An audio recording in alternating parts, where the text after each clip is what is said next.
We have the Xbox fiscal year 26 Q1 financial report to go over. We also have a major outage that occurred that affected everything yesterday with Xbox as well, with their Azure big outage happening there. So we'll talk about that. Game Pass, an analyst weighs in on the Game Pass changes, and an interesting take here. Contrary to a lot of the negativity surrounding the changes to Xbox Game Pass, we have some game announcements like NBA Street could be back just with a different name. So we will talk about that plus many other things on today's show. But before we do, if you do enjoy daily gaming news and content, hit the subscribe, share, like, all of that stuff helps get the channel out there. For now, let's get into the news.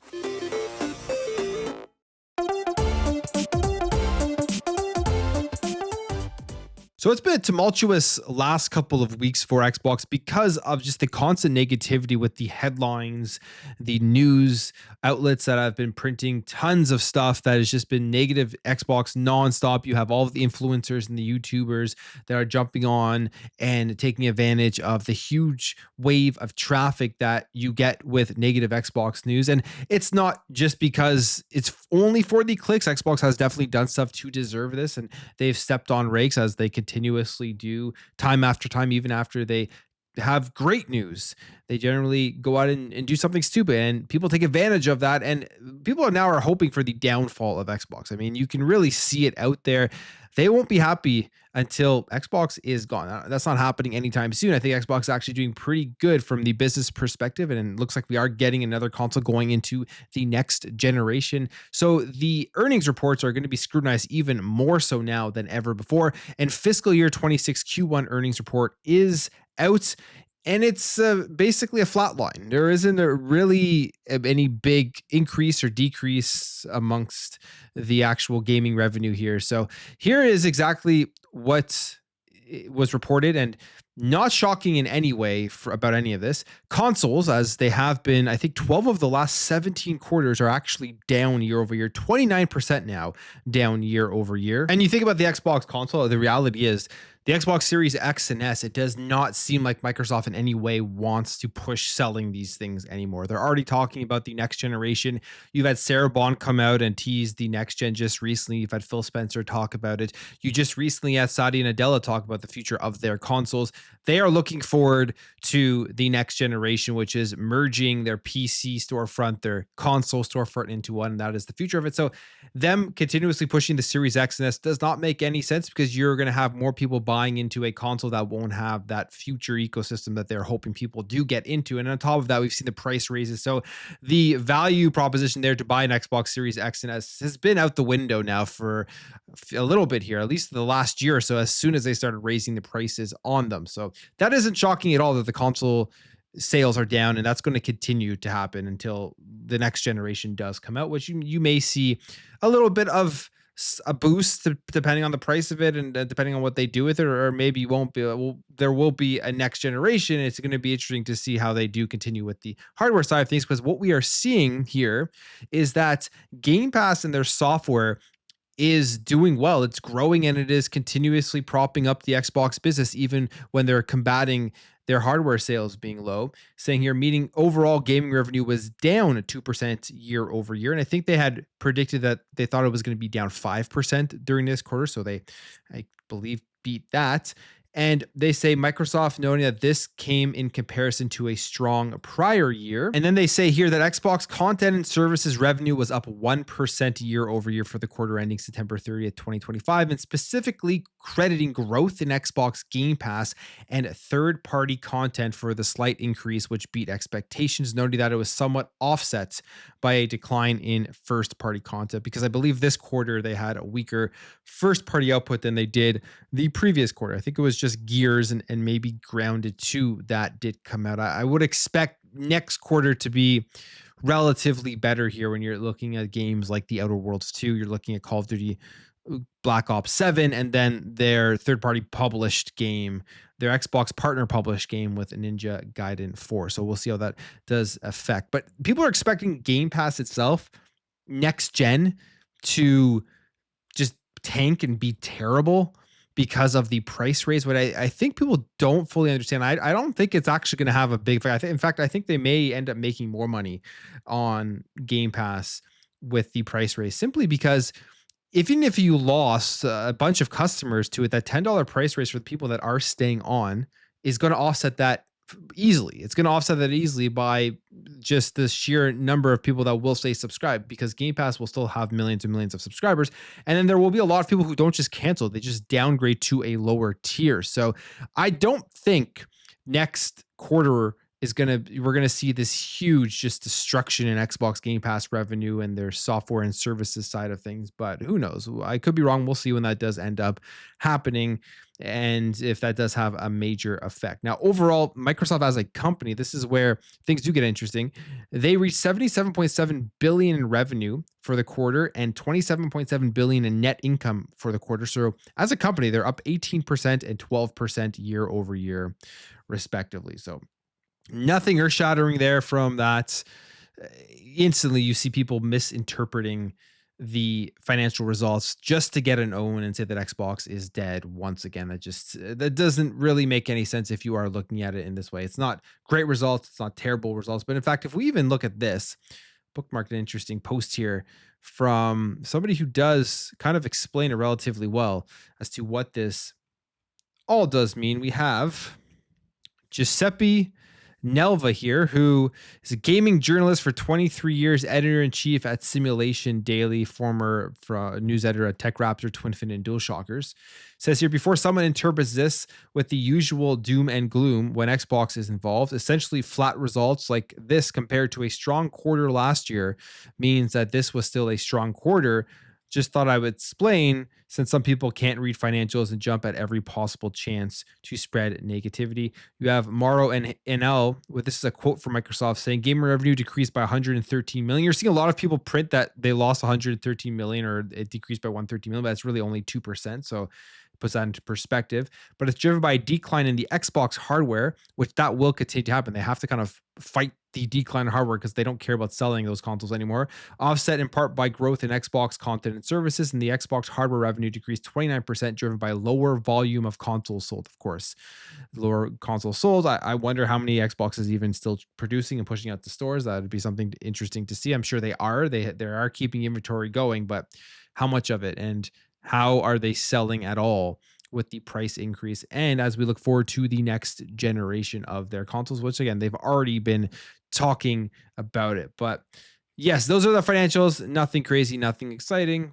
They didn't really shock me in any way, but I was potentially expecting slight more increase in revenue rather than just 1% from their Game Pass side of things, because it has been a strong year, but it had definitely been a weaker quarter overall from their first party releases. Now, there was also a huge outage, and this is kind of a scary thing if you do think about it, because we had the Amazon one, I think, last week on the East Coast.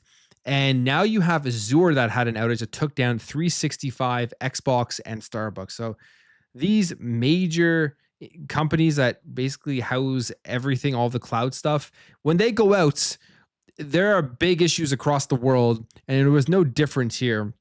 Azure did go out, and they say here, this is exactly what happened. That starting at approximately 1600 UTC on the 29th of October, customers and Microsoft services leveraging Azure Front Door may have experienced latencies, timeouts, and errors. And we have confirmed that an inadvertent configuration change was the trigger event for this issue. They list all of the things that were affected, and Xbox was affected on there as well. And the AFT services is now operating above 98% availability, while the majority of customers and services are mitigated or seeing strong improvement across affected regions. We are continuing to work on tail end recovery for remaining impacted customers and services. And then they say they'll revise the mitigation time and currently tracking toward full mitigation by October 30th, 0:40 UTC. Now, Xbox support account says that gaming services have been recovered to their pre-incident state. However, some players said they need to restart their console to reconnect. So Xbox was affected by this, and yeah, Azure controls so much, and when it goes down, there are massive effects across the board. In fact, I think one of the biggest issues that this did cause for Xbox was with the Outer Worlds 2, because the Outer Worlds 2 did launch yesterday, and it had an effect on people not being able to update the game before playing it. So if you were in there and you're trying to jump in right when it came out, some people weren't able to get in right away. But I don't think it lasted crazy long.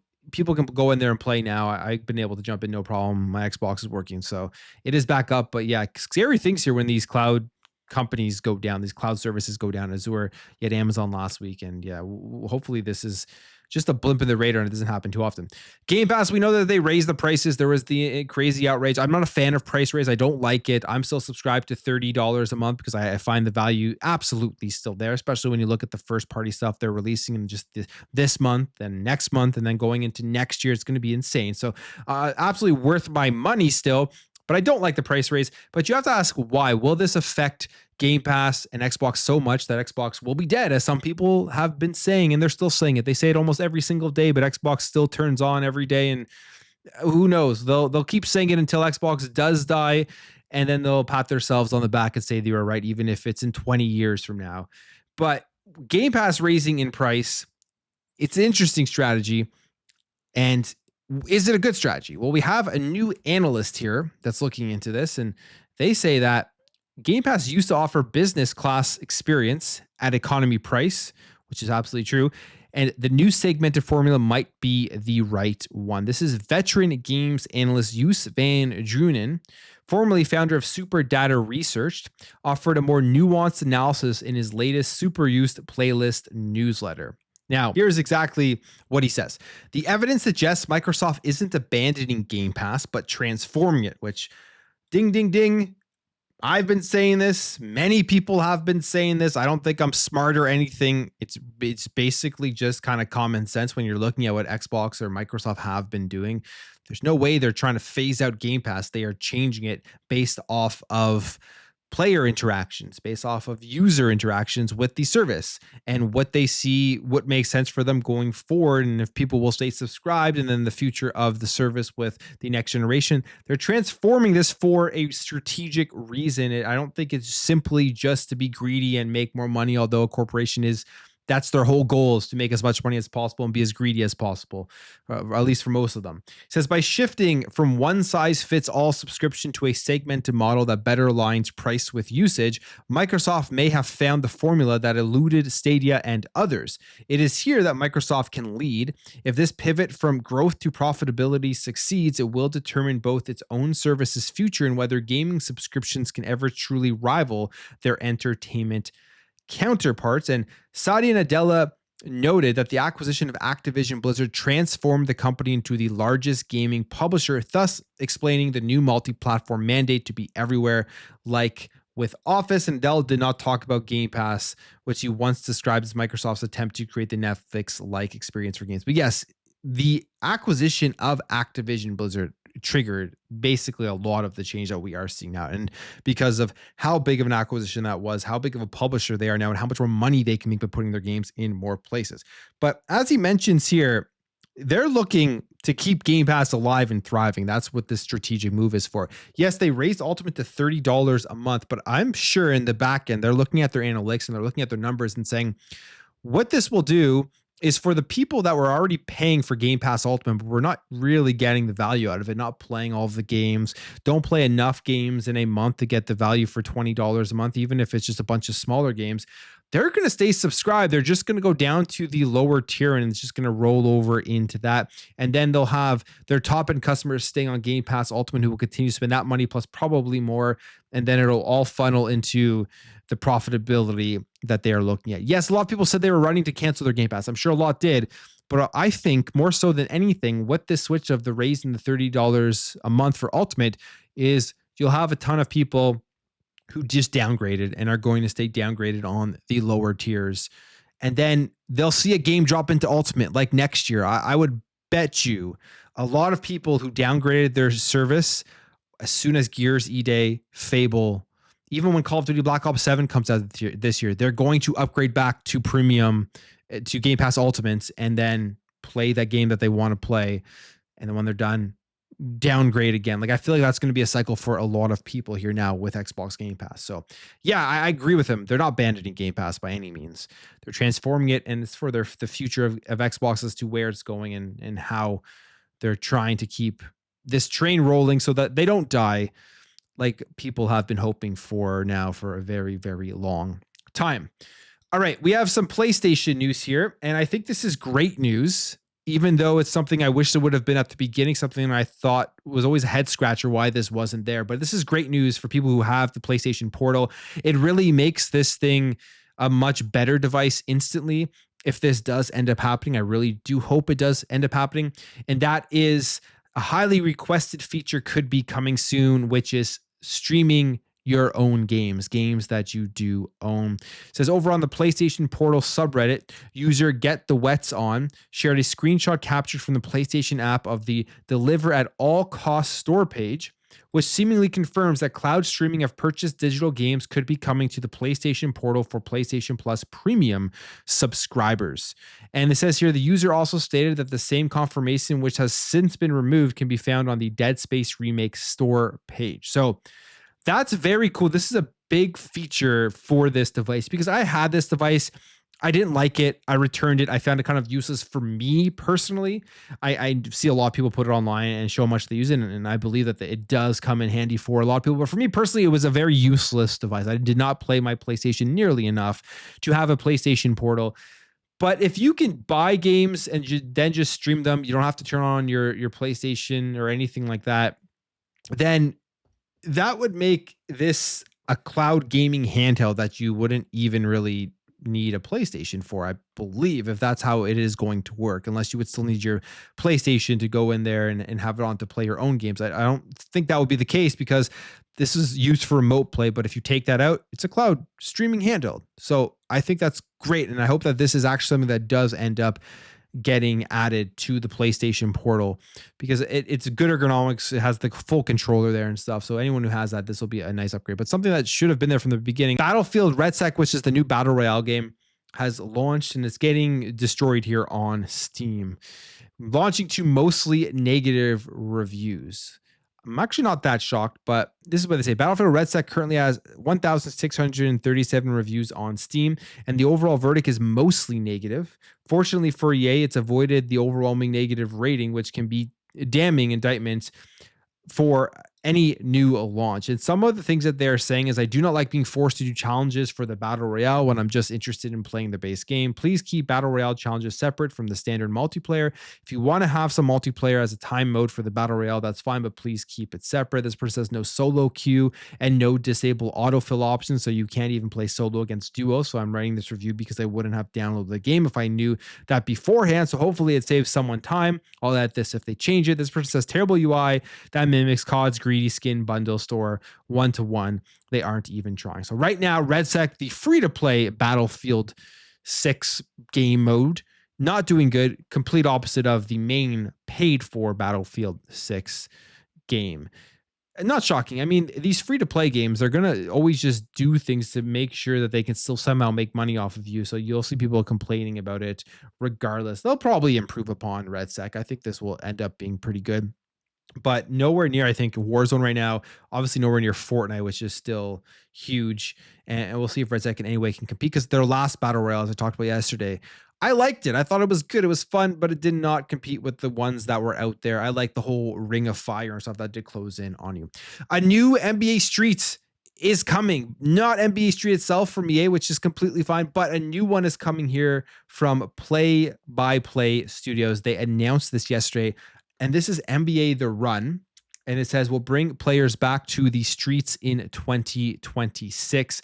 Online 3v3 street basketball game. It is fast paced, all of that stuff. And they say here, you will get to play against a roster of NBA legends, along with a set of street legends, which are fictional players with big personalities, wild skills, and stories to tell. The developers' goal is to make all aspects of the game enjoyable, which is why defense has been designed to be as fun as offense. I loved the NBA Street back in the day. I would love for them to just bring that series back and really build this thing up. But at least we're getting a shot out of here. One of the things with the older NBA Street games, you buy those full price. They were full packaged games. Now, I think because of the 3v3 online, a lot of it is just going to be games as a service style of street style of games. But at least we're getting a new one here with NBA The Run. It'd be cool to see NFL Street come back as well, which you are hearing with the re-up of the license for Madden and for EA, that they potentially are working on an arcade football game. AI is always in the news. Take-Two is talking about it for Grand Theft Auto, saying that AI can't create the next Grand Theft Auto. This is an interview with New York City's Take-Two Interactive Strauss Zelnick. He was asked about AI and its place in game development, and he says, "We have to protect our intellectual property, but more than that, we have to be mindful of others. If you create intellectual property with AI, it's not protectable. Let's say there were no constraints on AI. Could we push a button tomorrow and create an equivalent to the Grand Theft Auto marketing plan? The answer is no. A, you can't do that yet. And B, I'm of the view that you wouldn't end up with anything very good. You end up with something pretty derivative." He also says here, anything that involves backward looking data compute is really good for that. And that applies to lots of things. What we do at Take-Two is anything that isn't attached to that, it's going to be really, really bad at. So it looks like right now, unless he's just saying this because he can see the climate on AI and maybe he's just a savvy CEO, the climate is very negative on it. But Take-Two is not looking at it to create games. I don't think any studio should be looking at AI to create games whatsoever. I don't think it will end up with a good product in any shape or form. But AI is obviously going to come in one way in all of these studios. It'll happen in Take-Two. It is going to happen at EA. We've heard about the EA story. It's going to happen at Xbox, PlayStation. All these places are going to use AI in some shape or form. I think to do smaller tasks, monotonous tasks that don't really have a major effect on the creative vision of the game itself. But if they can get done more efficiently and faster than hiring a bunch of people to do it, they're going to do it. They're going to try to cut costs, especially in today's industry with the costs rising. And AI is going to come in here and replace some job. It's just inevitable at this point. And finally, we have a big win here for Pal World, a big win against Nintendo. Maybe this will deter Nintendo from suing everybody and everything that they think steals from them or emulates them in any way, even though they don't always have a case. They won. They beat Nintendo. There was no case here. We have this. Nintendo's anti-Pal World monster capture patent applications have been rejected by the Japanese patent office, lacked an inventive step. So they had sued Pal World, and they were basically just suing the fact that you can't capture Pokemon or Pal, whatever they're called, pals. Even I'm mixing them up, but you can't capture them. That is a Nintendo Pokemon thing here. That got rejected, and that's a good thing because that actually made really no sense in my opinion. So happy that Pal World is not going to have to pay a ton of money to Nintendo for their game, which took off right away. Obviously, yes, people looked at this and thought this was Pokemon with weapons and stuff. That was like the main comment when they first showed it off. However, there was more than enough difference in that game to differentiate it from a Pokemon game with the whole survival and building and crafting and all of that stuff. But I will end the video there, guys. If you did enjoy this video, hit that thumbs up. If you're new here, hit that subscribe, and I will catch you guys in the next video.